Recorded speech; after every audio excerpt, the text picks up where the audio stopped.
Joshua chapter 24. Then Joshua assembled all the tribes of Israel at Shechem. He summoned the elders, leaders, judges and officials of Israel, and they presented themselves before God. Joshua said to all the people, "This is what the Lord, the God of Israel, says. Long ago your ancestors, including Terah, the father of Abraham and Nahor, lived beyond the river Euphrates and worshipped other gods. But I took your father Abraham from the land beyond the Euphrates and led him throughout Canaan and gave him many descendants. I gave him Isaac, and to Isaac I gave Jacob and Esau. I assigned the hill country of Seir to Esau, but Jacob and his family went down to Egypt.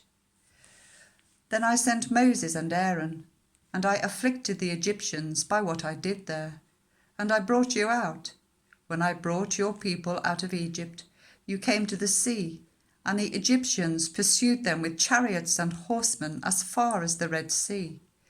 But they cried to the Lord for help, and he put darkness between you and the Egyptians. He brought the sea over them and covered them. You saw with your own eyes what I did to the Egyptians. Then you lived in the wilderness for a long time. I brought you to the land of the Amorites who lived east of the Jordan. They fought against you, but I gave them into your hands. I destroyed them from before you, and you took possession of their land. When Balak, son of Zippor, the king of Moab, prepared to fight against Israel, he sent for Balaam, son of Beor, to put a curse on you. But I would not listen to Balaam, so he blessed you again and again, and I delivered you out of his hand. Then you crossed the Jordan and came to Jericho. The citizens of Jericho fought against you, as did also the Amorites, Perizzites, Canaanites, Hittites, Girgashites, Hivites, and Jebusites, but I gave them into your hands. I sent the hornet ahead of you, which drove them out before you, also the 2 Amorite kings.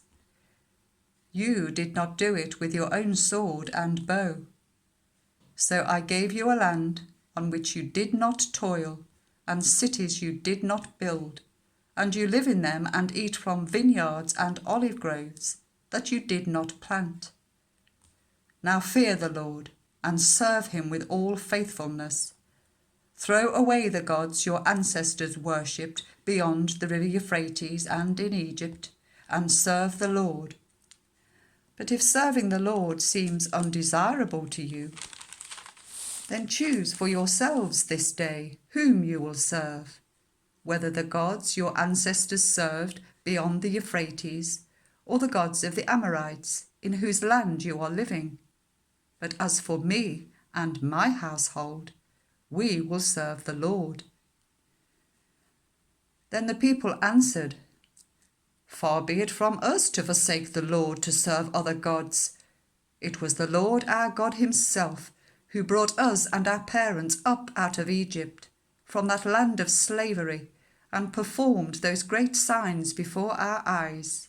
He protected us on our entire journey and among all the nations through which we travelled. And the Lord drove out before us all the nations, including the Amorites who lived in the land. We too will serve the Lord, because he is our God." Joshua said to the people, "You are not able to serve the Lord. He is a holy God. He is a jealous God. He will not forgive your rebellion and your sins. If you forsake the Lord and serve foreign gods, he will turn and bring disaster on you and make an end of you after he has been good to you." But the people said to Joshua, "No, we will serve the Lord." Then Joshua said, "You are witnesses against yourselves that you have chosen to serve the Lord." "Yes, we are witnesses," they replied. "Now then," said Joshua, "throw away the foreign gods that are among you, and yield your hearts to the Lord, the God of Israel." And the people said to Joshua, We will serve the Lord our God and obey him." On that day Joshua made a covenant for the people, and there at Shechem he reaffirmed for them decrees and laws.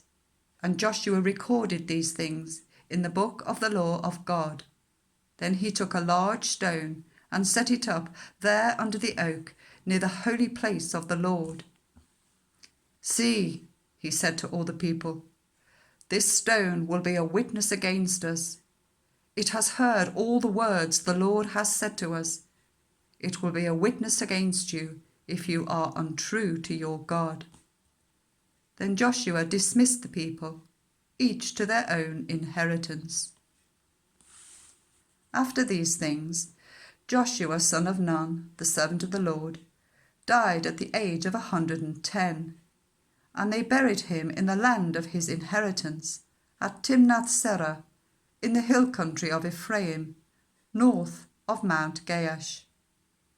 Israel served the Lord throughout the lifetime of Joshua and of the elders who outlived him, and who had experienced everything the Lord had done for Israel.